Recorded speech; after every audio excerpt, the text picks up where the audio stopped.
Olá, bem-vinda ao nosso canal Experiências Inspiradoras. Eu sou a professora Cláudia Burrâmara e esse é um projeto de extensão da Universidade Federal do Ceará.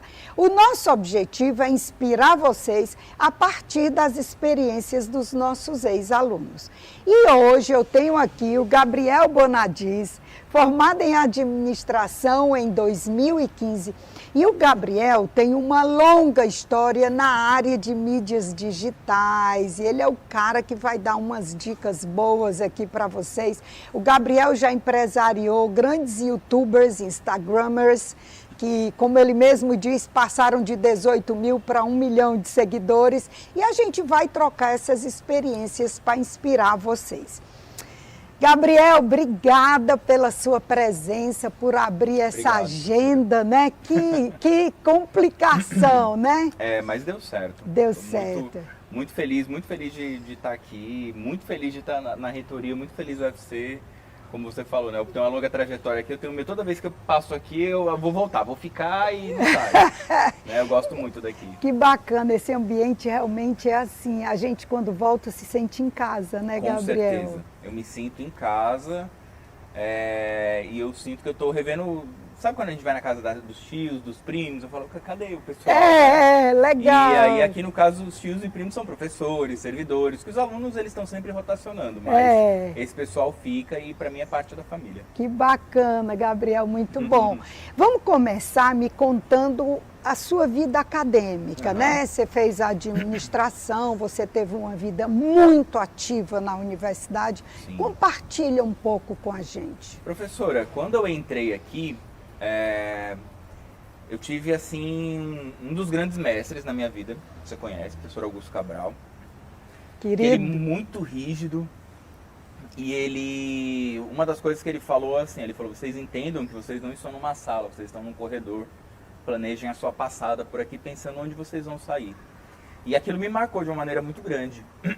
E eu vejo que uma das coisas que fui sempre incentivado é fazer de tudo aqui. Então fui bolsista de ensino, de pesquisa, de extensão, fui presidente de empresa júnior, participei de chapa de centro acadêmico, participei de vários projetos, Projeto EVA, enfim, inúmeras coisas aqui.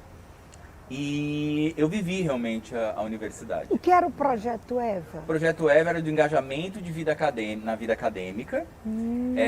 Uma das coisas dele que surgiu, que depois foi até institucionalizado, que eu fiquei muito feliz, era o PAI, que era o Programa de Apoio Intercambistas, que nasceu, eu fui um desses criadores, e aí depois foi institucionalizado. Então eram várias ideias para melhorar a experiência do estudante dentro da faculdade. Eu lembro bem de você. Você usava um cabelinho assim, né? A professora tinha cabelo, era comprido, professora. Usava um rabinho de cavalo, achava tão charmoso. Que bacana, Gabriel. E por falar em intercâmbio, você também teve uma experiência no exterior, né? Como foi? Eu fui para Bremen, né? O projeto Unibrau, na época. Foi uma experiência, assim, incrível. É o que eu digo para todo mundo, assim, quem tá pensando, eu não sei se eu vou, nem pense.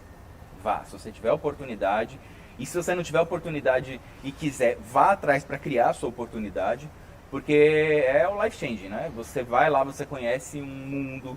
Eu cheguei lá, e, enfim, com quem eu menos, era na Alemanha, com quem eu menos estava era alemão. Eu tinha uma sala ali com japoneses que eu adorava, era uma cultura, mexicanos outras, enfim. E foi uma experiência muito boa, né? Eu tive a oportunidade de, além de ver o quão nós somos respeitados lá fora, porque assim, eu cheguei lá e quando falavam assim, do Intercultural Management, da professora Catherine, que eles iam falar do Brasil, pessoas de fora, eles sabiam falar melhor do Brasil do que a gente. Eles sabiam, e não é porque realmente o Brasil, depois do plano Collor, não sei o que, eu falei, como que um alemão sabe do plano Collor? O que tá rolando aqui, né? E eu gostei muito. E uma outra experiência muito boa lá é porque eles estavam muito à frente. Para você ter uma ideia, professora, lá nos estudos que eu fiz lá e fiz em paralelo os outros lá, quando eu estudei a parte digital do marketing, eles falavam que o marketing estava caminhando muito para o tráfego pago, né? Ele ia ter alguma reação natural orgânica. Então lá, em 2014, eles começaram a dizer o que ia acontecer com influenciadores em 2019, 2020. E é bizarro isso, que literalmente aconteceu. O que está acontecendo. Quanto tempo você ficou lá? Eu fiquei 8 meses, é como se fosse 2 anos para mim, né? Mas oficialmente foram 8 meses que eu fiquei lá. E assim, mudou minha vida. Foi um semestre, e aí lá eu conheci, viajei, dirigi. Eu fui da Alemanha até a Bósnia de carro, conheci Sarajevo. Foi muito bacana, foi uma experiência assim, muito boa. É o tipo de experiência que já passaram-se o quê? 9 anos disso. E eu continuo sabendo contar as histórias muito bem. Agora não pergunte que eu almocei ontem, agora que eu fiz no intercâmbio eu sei contar. É verdade. Eu tive a oportunidade, pelo Unibral também, fazer como professora visitante 1 mês na Universidade de Bremen, com a professora Catherine também, o professor Zé Carlos Lázaro, que era o coordenador desse programa e me deu essa oportunidade, porque do jeito que alunos iam e vinham, professores também iam e vinham. E eu vivi essa experiência dessa disciplina de cultura brasileira e eu fiquei impressionada. Eu vi lá uma apresentação deles sobre quadrilhas juninas. Eu aprendi sobre as quadrilhas juninas brasileiras na Alemanha. Eu fiquei encantada, primeiro porque a Catherine é apaixonada pelo Brasil e segundo porque eles têm esse cuidado de preparar os estudantes para conhecer a cultura local para depois virem fazer o intercâmbio aqui, né? E falam português, alguns melhores, né? Falam até muito bem, né? A Catherine, por exemplo, ela fala com um sotaque de Minas Gerais lindo. Eu lembro que ela lá, Gabi, você pode vir aqui um cadinho? Aí eu, caramba, eu tô em Belo Horizonte. Gabriel, e nessa tua experiência na Alemanha, você falou que teve o contato com o marketing digital aí e isso rendeu frutos depois quando você voltou. Como é que você entrou nesse mundo digital e começou a empresariar esses Instagramers e YouTubers? Como é que isso aconteceu? Professora, eu confesso para você que eu não gostava, eu achava fútil, eu tinha aquele preconceito inicial que a maior parte das pessoas tem, né? Mas eu tinha estudado isso lá e eu tinha visto que realmente eles falaram assim, principalmente em países emergentes, principalmente em mídia social, a gente vai ter uma explosão disso. Eles falaram isso em 2014. E nós somos países emergentes, se você parar para pensar, a região lá da Singapura, Malásia, é forte no Instagram. Se você parar para pensar, aqui no Brasil a gente tem esse boom de influenciadores. Então eu tive isso em mente. Mas tudo bem, eu fui para o intercâmbio, me apaixonei mais ainda pela área do marketing. Uma das pessoas que eu estudava no intercâmbio trabalhava numa agência daqui, que era da Advance, que era o Guilherme Sorensen. E aí ele falou da agência dele e eu quis trabalhar nessa agência. Eu já trabalhava na área, eu trabalhava organizando TEDx Fortaleza, coisas do tipo. E aí eu entrei numa agência, me perguntaram o que eu gostava, eu falava, eu estudo isso e tal, fiz minha monografia sobre storytelling, me botaram para ser assistente de redação. E aí eu fazia muito bem, fazia propaganda com nome de remédio, coisa do tipo. Mas lá mesmo a Elisiane, que é a diretora, ela descobriu e falou, não, esse cara é planejamento. E aí eu comecei a estudar o planejamento lá e fiz planejamentos incríveis de shoppings, de grupos aqui, né, daqui de Fortaleza. E eu comecei a estudar o digital. Na época, em 2016, eu fui um dos primeiros daqui, junto com a Advance, nós somos um dos primeiros aqui a tirar todas as certificações do Google. E eu nem sabia o que era isso, eu só sei que eu estudei e eu gosto, pra mim é um desafio, coisa de nerd, né? Aí chegou uma placa do Google lá em casa, eu, nossa, acho que isso é importante, eu tenho a placa até hoje lá. E isso foi dando visibilidade, eu fui me apaixonando pela coisa. É engraçado como é o ser humano, você ganha uma placa, você fala, nossa, agora eu vou me dedicar a isso, eu ganho uma plaquinha. Motivação, né? Total. E feito isso, eu fui para uma agência digital para focar nessa área. Quando fui para essa agência digital, eu já trabalhava com administração de redes sociais, tráfego pago, SEO, toda essa área para clientes. Um cliente nosso nessa agência era um grupo de educação que tinha aqui em Fortaleza, que ele, enfim, foi comprado e tal. E eu fui para esse cliente. Eu fiz esse jump, né? Aquela coisa. Eu cheguei pro meu chefe e falei, você vai trabalhar para mim. Aí fiquei lá e literalmente foi isso. E trabalhei durante um tempo lá eu só fazia tráfego pago, coisas do tipo, mas eu tive experiências em que eu via que, sei lá, eu colocava, sei lá, 200 mil reais para fazer uma campanha durante 6 meses. E às vezes tinha uma influenciadora que eu colocava, dava 30 mil reais e batia os resultados. Eu falei, por que eu tô gastando 200 mil? E eu via que isso acontecia, eu via, porque eu trabalhava com pessoas, eu não cuidava dos influenciadores lá, mas trabalhava do meu lado e eu via, eu falava, isso é muito injusto. Só que eu não sou de achar que o mundo é injusto, eu falo assim, deixa eu buscar uma nova justiça pra mim. Boa. Comecei a estudar mais a área. E comecei a estudar a área, criei um laboratório, e aí eu sempre dei aula, sempre gostei de dar aula. E eu via entre os meus alunos quem tinha mais jeito e comecei a puxar um, puxar outro. Falei, vocês vão ser minhas cobaias. E começou a funcionar. E aí em 2018 o grupo estava para ser comprado e eu tinha o meu sonho de entrar no mestrado. Entrar no mestrado na UFC para mim foi um sonho realizado na vida. É um sonho mesmo. Depois eu conto essa história. Ah, eu quero ouvir mesmo, que vamos chegar foi lá. Incrível. E aí, em paralelo, eu comecei a desenvolver esse laboratório. E tendo resultados, enfim. Conheci uma influenciadora, de uma humorista, né, uma atriz, 19 anos em Maracanaú, que chama Évila Muniz, e ela tinha 8 mil seguidores, né, e 18 mil em outra plataforma. E mandei mensagem pra ela achou que era golpe, coisa do tipo, pra eu começar a trabalhar com ela, ela teve que me apresentar pros pais, como se fosse um namoro ou coisa do tipo. E eu falei, olha, eu tenho um plano pra você que você seguiu. Aí a gente foi de 8 mil a 1 milhão. A gente fez Que coisa bacana, quer dizer que você também viu nela um potencial e você que foi buscá-la? Fui buscar. Que me apresentaram, bacana. só me mostraram no Instagram dela, assim, uma conversa de amigos, eu olhei e falei, vou falar com ela. E aí eu fiz. E aí eu fui criando isso, entendendo cada vez mais. Porque a influência, né, a presença digital, que é o que a gente chama, ela é útil não só para influenciadores, ela é útil para qualquer pessoa. Tanto que hoje eu trabalho com isso. A maior parte dos clientes que eu trabalho, que eu dou mentoria, que eu organizo as redes, são dentistas, são advogados, são psicólogos, são fisioterapeutas, enfim, são profissionais autônomos. É o que eu digo, nem todo mundo precisa chegar a 1 milhão. Todo mundo pode chegar. Agora o que eu sempre digo você quer? A gente consegue, mas você está disposto? Porque é um trabalho. É coisa de se dedicar 19 horas dia para o conteúdo. Isso é verdade. Quer dizer, eu acho que a pessoa que começa em rede social, quer dizer, essa é a impressão que eu tenho, não, você vai me corrigir se eu não estiver correta.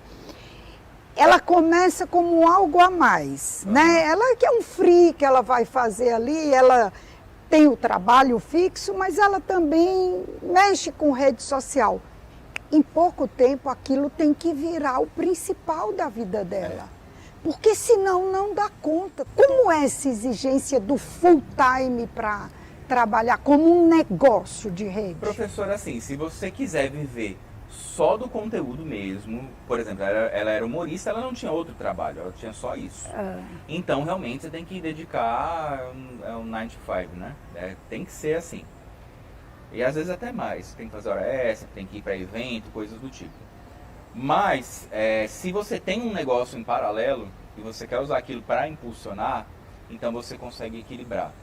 É o que eu digo, hoje em dia é muito melhor você estar sempre presente fazendo pequenas coisas. No começo, não tem muita visualização, pouca gente vê, continue. O mal das pessoas é começar e não continuar. Também tem isso, é a persistência que falta. Todos né? Eles são persistentes, todo Tem mundo que estoura ter. é persistente. Você pode ver nos maiores influenciadores isso. Né? A gente tem influenciadores brasileiros que começaram, enfim, a história da Bianca, né? Da Boca Rosa, que gravava, ela tem no YouTube dela os primeiros vídeos. Você vai lá no YouTube e coloca pra ver os antigos primeiro, nossa, era toalha pendurada no armário atrás, o armário caindo em pedaço, né? E aí o que ela fez? Ela fez. Quando geralmente me perguntam o que um influencer de sucesso fez, eu falo, ele fez e ele continuou. É isso. Eu acho que serve para muita coisa na vida, né? Serve. É você continuar e fazer em paralelo. Agora, Gabriel, assim, como você tem conhecimento mercadológico, o que as redes sociais mudam no comportamento do consumidor? Porque a gente começou a ver essa coisa dos haters e começou primeiro com a pessoa, o influencer, agora é com as marcas, né? Tem os lovers e os haters. Como é que muda como é que você vê esse comportamento? Como é que uma empresa ou um profissional liberal pode se posicionar para lidar com esse novo consumidor? Professora, primeiro assim, as redes sociais elas impulsionam uma falsa sensação de que o que eu fizer lá, eu tô seguro, eu posso falar o que eu quiser. E isso gera os haters. Muitos dos haters eu já tive a oportunidade de conversar com um hater presencialmente. E aí a pessoa, não, mas é porque na verdade eu admiro o seu trabalho, não sei o que. Eu falo, você estava me xingando, né? Coisas do tipo. Então assim, é você focar no seu público-alvo. É assim a máxima do marketing o tempo inteiro. Para quem você está comunicando? Você tem que se preocupar. Para quem que você está falando? O que ele quer? Ele quer esse conteúdo que você está fazendo para ele? Ele está te odiando? Aí você tem um problema. Ele não está te odiando, quem está te odiando está fora? Então talvez você não tenha um problema. É sempre isso, é você ter sempre o foco do seu objetivo para não se perder. E isso a gente vê porque em redes sociais as pessoas tendem a seguir as trends, né? O que um faz, tem que fazer. Não, você tem que fazer o que o seu público vai consumir. É a velha lógica, é o que eu falo, gira, gira, gira, não é um bicho de 7 cabeças, é marketing, é a essência de marketing, né? E você saber o que fazer, saber o conteúdo, saber como embalar isso, saber quem é o seu público-alvo, é fundamental. E quanto a haters e lovers, é o que eu digo, é você sempre focar nesses dados qualitativos, mas sempre ter uma base quantitativa. É muito importante. Eu trabalho com dashboard, a gente tem índice de felicidade. Quando eu trabalhava com influenciadores, era índice de amor que a gente usava. Era um nome meio estranho, mas a gente analisava a partir de KPIs em dashboards, usando Power BI, coisas do tipo hoje em dia. Então, é muito bom. Porque é o que eu digo, às vezes a pessoa só não está num bom dia. Às vezes a própria pessoa que te xingou, ela te elogiou durante anos. Então, os números eles ajudam. Eu acho que ajuda muito para você entender se você está indo no caminho certo. Agora, uma coisa que eu achei bacana é assim, você foi para o lado da tecnologia, você já estava encontrando o seu mercado, mas tinha um sonho do mestrado. Isso é legal, quer dizer, a academia continuou dentro da sua cabeça e do seu coração. Me conta aí esse caminho. Continua e não vai sair, sabe? Assim, professor, eu fui estagiário do PPAC. Você lembra, né? Eu fui estagiário do PPAC. Mesmo. E no meu começo de faculdade, no meu segundo semestre. E eu fazia serviço de estagiário, de começo de faculdade, de tudo ali. De servir café, a atualizar site, enfim, aquela coisa. Eu não lembrava disso, Gabriel. E pra mim, professor, eu trabalhava na parte da noite. E pra mim, o mestrando, ele era pra mim, assim, um popstar. Professores, então, era um negócio, assim, incrível. E pra mim, eu falava, cara, eu ainda vou estudar aqui. Que coisa linda. E eu falava isso para as minhas colegas, na época, Martinha e a Marusa. E aí eu falava, eu vou estudar aqui, vocês vão ver, eu vou terminar e eu vou estudar aqui. Para mim era um sonho. Eu lembro que um dos trabalhos que, na época, o professor Serafim, ele me mandava, né, era ajudar na catalogação. Eu ficava abrindo, lendo dissertação, as que eu achava interessante, as que era de controladora e que eu não entendia nada, eu tentava entender. E eu me sentia super inteligente estudando aquilo. Eu falava, nossa, isso aqui maravilha. É o pináculo da sabedoria. E eu adorava aquilo, eu adorava. Então, pra mim, foi um sonho mesmo. Que coisa linda. Pra mim, o título, né, de mestre, pra mim, é aquela coisa de você ir evoluindo na vida. Eu sou nerd, eu vou dizer que é igual você passar de level no jogo. É você digievoluir. Porque pra mim, era incrível. Eu via os projetos, eu via os processos, eu via os professores, eu via os conteúdos. É diferente na graduação pelo nível de profundidade. E eu sempre tive uma coisa que eu sempre gostei de ir muito a fundo em tudo. É coisa de nerd mesmo. Eu descobri um assunto. Descobriram não sei o quê. Espírito curioso. Placa tectônicas lá no Triângulo das Bermudas. Eu falei, eu preciso entender como é, quem são os países, qual é a densidade ali e tarará. Eu vou até o fundo. E eu adorava esse tipo de conteúdo. Adorava. Tanto que na faculdade era aquilo. As disciplinas que eu não gostava eram onde eu mais sofria, porque eu não tinha interesse. Mas as que eu gostava, eu me dedicava muito, né? E aí eu sempre tive isso em mente. Quando foi 2018, me chamaram para ir para São Paulo na aquisição. Eu sou de São Paulo, mas eu falei, Ah, você é eu paulista? sou paulista. É. Só que eu moro aqui desde 2004, então no meu coração eu sou cearense, é só sotaque eu não perdi. Aí eu falei, não vou para São Paulo e quer saber, eu vou fazer mestrado. E aí eu fiz isso, eu fiz essa mudança. Foi um salto assim, me preparei, fiz o pré-projeto, passei de primeira, nossa, fiquei muito feliz. Que pra mim, show! e foi assim, quase não termino, pandemia me atrapalhou, Foi. coisa do tipo. Mas no final, assim, foi o amor mesmo pela coisa. A fase final da minha dissertação foi em um mês, uma loucura. E eu como, consegui. qual foi o tema da sua dissertação? Eu pesquisei. Foi nessa área? Foi nessa área. Eu pesquisei sobre influenciadores, eu pesquisei sobre o público LGBTQIAP+, e como os influenciadores ajudavam eles a passar mensagens sociais. Então, usei toda... Foi uma pesquisa quantitativa, foi um trabalho feito nisso daí. E depois eu fui vendo, eu tinha pouco tempo, como eu disse, né? A fase final foi um mês. E eu tinha pouco tempo, e qual é o gargalo, geralmente? É você captar os dados. E aí foi o que eu tinha de melhor. Mais facilidade, eu usei né? a minha rede, tinha gente recém-saída do Big Brother que divulgou, a Linda Quebrada. Aconteceu isso, e eu simplesmente divulguei. Eu consegui mais do que o necessário, eu consegui umas 3.000 respostas. Foi mesmo, Gabriel? Em 24 horas. Foi um absurdo. Foi mesmo? Quando eu falei com o meu orientador, professor Áureo, né, eu sabia que ia ser rápido, eu não sabia que era tanto, né, e foi desse jeito. E aí eu consegui tratar, e deu para aproveitar muita coisa. E foi a primeira dissertação sobre isso. Foi a primeira dissertação sobre essa área, eu acho que no âmbito assim, aqui na UFC, na nossa área PPAC, eu sei que foi, né, que é na verdade, o marketing de influencer, o nome é interação parasocial, uma coisa que é estudada desde as radionovelas da década de 40. Exatamente. Né? E aí eu gostei muito, pra mim, foi assim, incrível, e deu certo. Deu Que certo. maravilha. Eu saí durante uns 20 minutos, eu falei, nunca mais eu estudo nada. 20 minutos só durou. Mas ainda vou para doutorado. Olha aí, é isso viciante. aí, é viciante. O conhecimento, ele fascina, ele prende a gente. E a academia é muito estimulante, Demais, né? demais. Gabriel, e hoje? Você hoje trabalha numa empresa, você trabalha como autônomo, como é hoje sua vida profissional? Eu hoje, professor, eu trabalho num escritório, posso falar o nome? Claro, eu deve. trabalho no APSV Advogados, é um escritório de boutique. Eu vou já explicar como é que eu caí, né? No escritório de advocacia, mas e eu trabalho como gerente de marketing em comunidade. Então eu trabalho o interno, faço as comunicações digitais, cuido de site, de redes sociais. Que bacana, de um escritório de advocacia. De escritório de advocacia, de LinkedIn. Bacana. Eu faço a presença digital dos advogados, que é fundamental. É o que eu falo, não, a pessoa, geralmente quando a gente fala de escritório, né, a gente lembra do nome do advogado. Eu vou ali no escritório do fulano. Aí eu falei, então vamos trabalhar para que mais pessoas falem o escritório do fulano, ao mesmo tempo falando a marca do escritório. Então eu ataco em várias frentes, né? Essa frente de comunicação, essa frente da influência pessoal de cada um.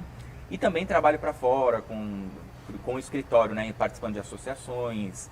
A gente vai fazer um evento agora na Colômbia, dia 30, um dos sócios nossos vai para lá.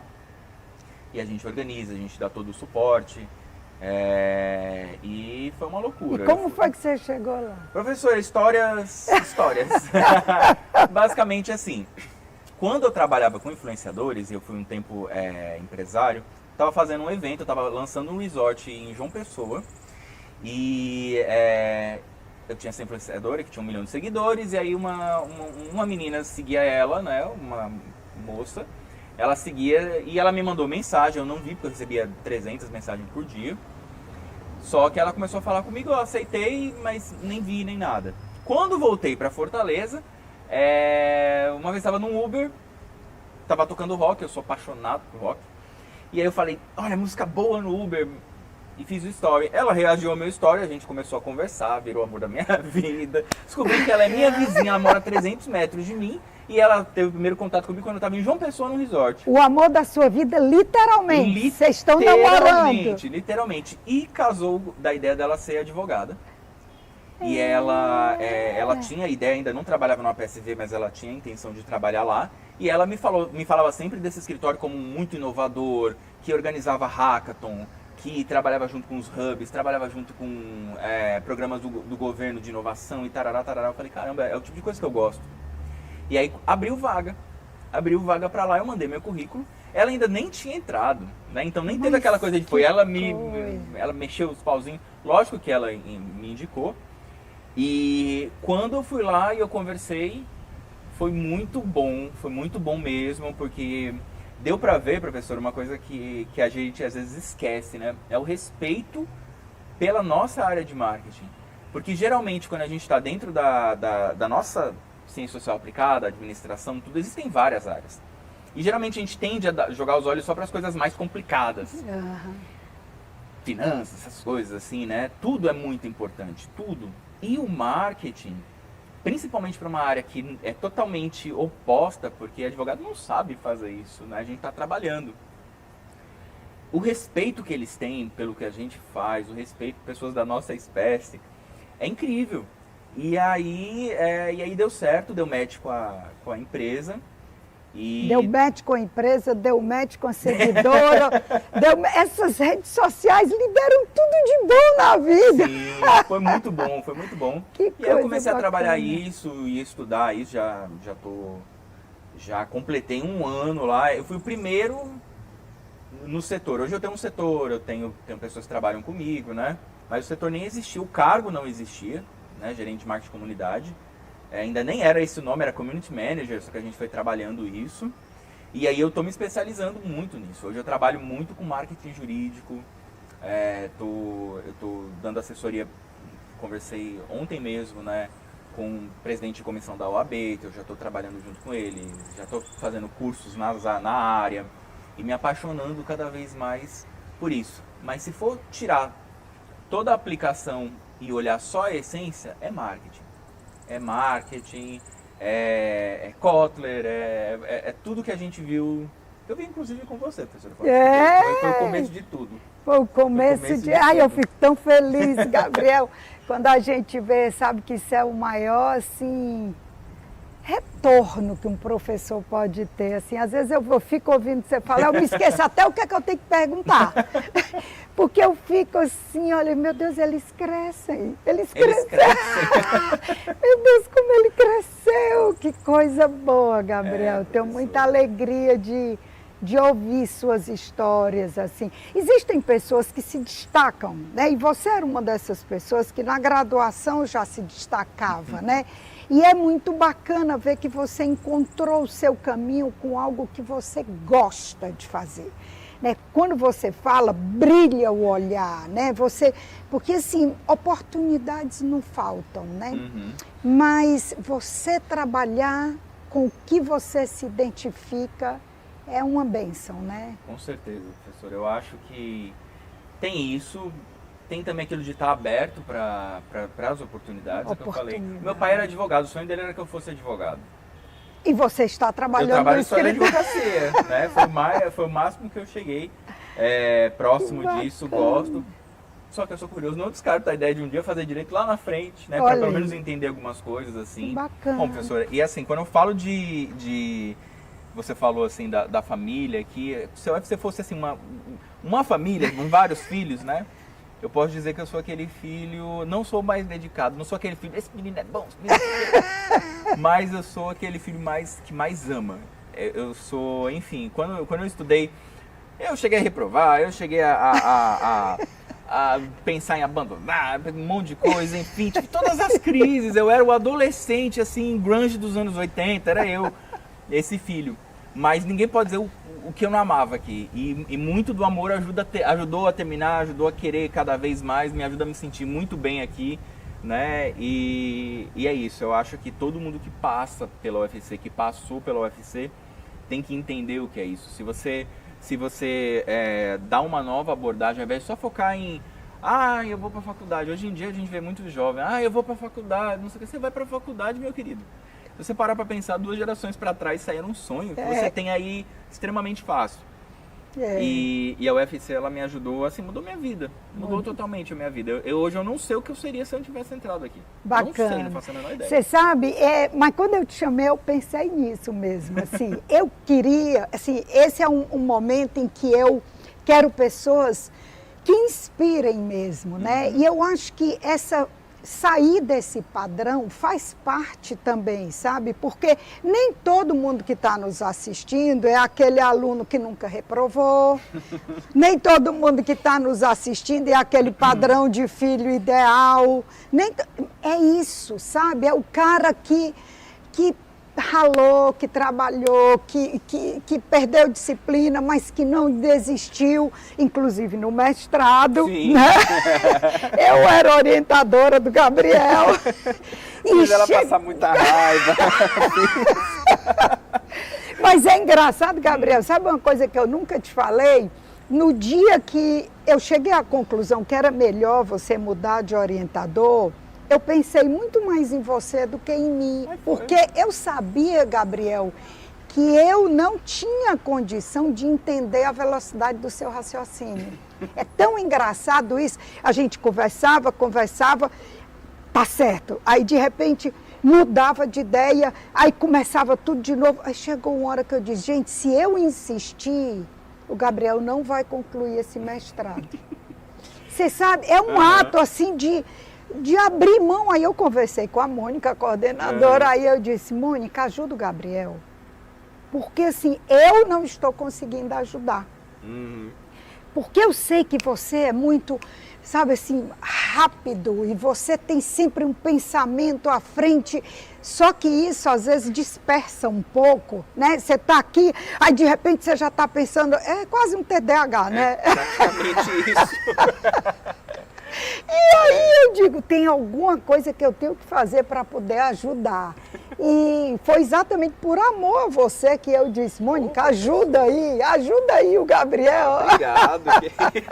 E aí veio o Áureo, né? Sim. Nosso querido amigo Áureo, e o Áureo captou você e com um mês você terminou a dissertação. Foi. Então, assim, foi uma batalha, mas o mérito é seu e do Áureo. Eu fico feliz. Professora. Não, e foi isso, eu agradeço demais a ele, agradeço também a você, né, porque, enfim, me aturou a maior parte desse tempo, né, e tudo, mas é aquilo que eu digo, né, TDAH é engraçado, né, porque eu acho que eu tenho certeza que se eu fizesse os testes eu ia dizer que eu tinha, então eu não vou nem fazer, hoje em dia as pessoas nem se testam e dizem que tem, então eu não vou nem fazer, mas é isso, e a pandemia foi muito difícil, assim, professor. Uma coisa que quebrou pra mim, talvez você não tenha chegado a saber, tava tudo bem, tava fazendo e tudo, eu dava aula, e aí, infelizmente, um aluno meu faleceu durante a disciplina.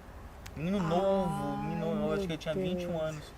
E aquilo me bagunçou. De Covid, né? E aquilo bagunçou a minha cabeça de uma forma que eu saí dos eixos. E qual o problema, assim, de pessoas muito aceleradas, assim, né? Você sai do eixo, até quando você está tentando voltar para o eixo, você vê inúmeros eixos ao seu redor.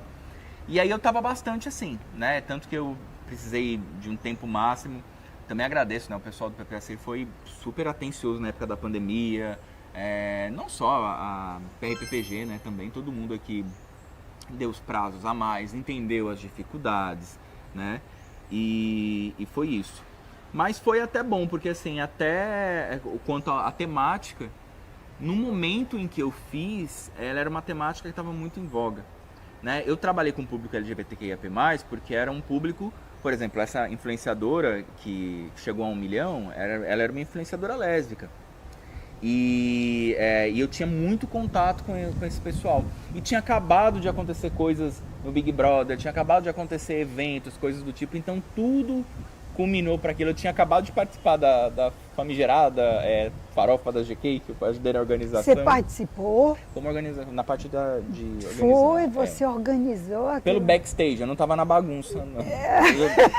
Felizmente eu não estava, porque era aquilo ali. E aí isso me ajudou a ter contatos e tudo. E aí foi basicamente uma rede de apoio para eu terminar aquilo. Contei com a ajuda. Eu falei, olha, não vou saber rodar esses cálculos. Cadê um nerd? Achei um nerd. Vamos, me ajude, nerd. Você é da mesma espécie que eu, né? me deu uma força, colega de mestrado, Luiz Matheus, tudo, e aí, enfim, e acabou que deu tudo certo Graças enfim, a Deus. E virou mais uma história. E você está aqui contando essa contando. história, isso que é bom, viu? É. Bom, para a gente finalizar, que conselho que você dá para quem está na faculdade? Aí você falou tanta coisa linda, mas só assim para a gente fechar, olhando para aquela câmera ali, o que você diria para quem ainda está na faculdade? Olha, a primeira coisa que eu digo, eu sei que quem vê isso deve ouvir demais, né? Eu ouvia muito e achava besteira, mas é você literalmente aproveitar toda a oportunidade que tem. Escuta o tio, eu já sou tio.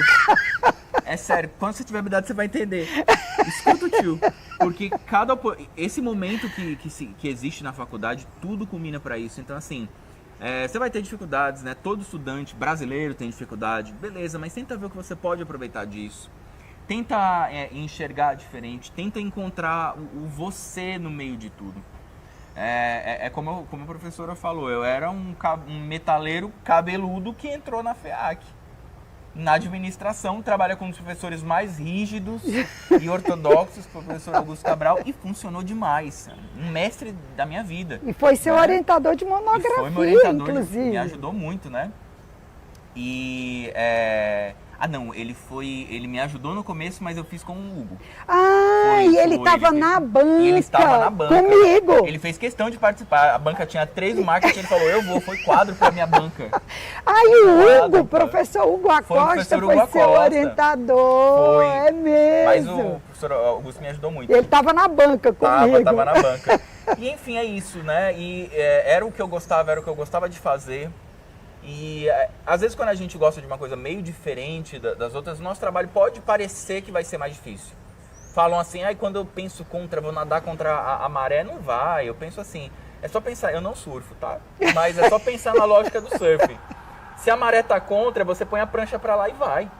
É mais ou menos isso, você tenta surfar nas ondas, tenta aproveitar isso. Então, aproveitar as oportunidades que tiver, entender o UFC, ir atrás de editais que vai ter, enfim, de inúmeras oportunidades, fazer contatos e viver ao máximo isso daqui. Porque quando sai daqui, fica muita saudade, as oportunidades são menores, vai ter outras oportunidades, mas elas são mais focadas. O termo universidade vem do universo, né, que isso e das possibilidades aqui. Então, é isso. E acredito, para finalizar, se deu certo eu estar aqui dando entrevista, vai dar certo para você. Porque eu não era, como eu falei, não era o melhor aluno, eu sofria nas aulas de estatística, eu tinha um professor pichai, nossa, eu sofria, eu tinha várias coisas, mas eu me dediquei, acreditei e deu certo. Então, se deu certo pra mim, vai dar pra você, acredito. Que coisa linda, Gabriel, obrigada, meu. Gente, é isso. Se vocês gostaram e se divertiram, como eu gostei e me diverti, curte, compartilha, se inscreve no nosso canal e aguarda que vem muita entrevista boa como essa por aí. Obrigada e até a próxima. Até mais. Essa foi a melhor. Se deu certo, Vai dar certo pra você.